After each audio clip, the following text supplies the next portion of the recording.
എൽദോസ് കുന്നപ്പള്ളിയിൽ മുതിർന്ന കോൺഗ്രസ് നേതാവ് A K ആന്റണിയെ വീട്ടിലെത്തി സന്ദർശിച്ചു. തെരഞ്ഞെടുപ്പിൽ സ്ഥാനാർത്ഥിത്വം നൽകാത്തതിലെ അതൃപ്തി നിലനിൽക്കുന്നതിനിടെയാണ് കൂടിക്കാഴ്ച. സ്ഥാനമാനങ്ങളൊന്നും ആവശ്യപ്പെടുന്നില്ലെന്നും എ കെ ആന്റണിയുടെ അനുഗ്രഹം വാങ്ങാനാണ് എത്തിയതെന്നും എൽദോസ് പറഞ്ഞു. വിജിൻ വായന്തോട് വിവരങ്ങൾ നൽകും. വിജിൻ, ഏത് സാഹചര്യത്തിലാണ് എൽദോസിന്റെ സന്ദർശനമെന്ന് നമുക്കറിയാം. അപ്പോൾ അത്തരം വിഷയങ്ങളൊന്നും ആന്റണിയുമായുള്ള കൂടിക്കാഴ്ചയിൽ ചർച്ചയായില്ല എന്നാണോ? സ്ഥാനാർത്ഥിത്വം നൽകാത്തതുമായി ബന്ധപ്പെട്ട വിഷയങ്ങൾ ചർച്ചയായിട്ടുണ്ടാകാം. പക്ഷേ പുറത്തെത്തിയ എൽദോസ് കുന്നപ്പള്ളിയും ഒപ്പം തന്നെ കെ ആന്റണിയും അത്തരം പരിഭവങ്ങളൊന്നും ഇല്ല എന്നുള്ള കാര്യമാണ് പറഞ്ഞത്. കോൺഗ്രസിന് വ്യക്തമാണ് എൽദോസ് കുന്നപ്പള്ളിയിൽ. അതുകൊണ്ട് നാടിന്റെ പ്രശ്നങ്ങൾക്കും നല്ല ഭാവിക്കുമായി കോൺഗ്രസിനൊപ്പം അദ്ദേഹം നിൽക്കും എന്നുള്ളതാണ് എ കെ ആന്റണിയുടെ വാക്കുകൾ എന്ന് പറയുന്നത്. ഇഷ്ടപ്പെട്ട സഹപ്രവർത്തകരാണ്.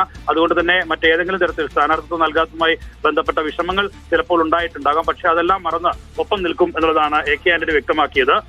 സുധാകരന്റെയും വിഷയത്തിലും അദ്ദേഹം പ്രതികരിച്ചിരുന്നു. സുധാകരനും കണ്ണൂരിൽ രക്തം നൽകി കോൺഗ്രസിനെ വളർത്തിയ നേതാവാണ്. അദ്ദേഹത്തിനും ചില വിഷമങ്ങൾ ഉണ്ടായിട്ടുണ്ട്. താൻ ആർക്കു വേണ്ടിയും ഏതെങ്കിലും സ്ഥാനമാനവും ഓഫർ ചെയ്യാറില്ല. പക്ഷേ അവർക്ക് വിഷമം വരുമ്പോൾ ഞാൻ അങ്ങനെയുള്ള വിഷയങ്ങളിൽ ഇടപെടാറുണ്ട് എന്നുള്ളതാണ് ആന്റണി സുധാകരനുമായി ബന്ധപ്പെട്ട വിഷയത്തിൽ പ്രതികരിച്ചത്.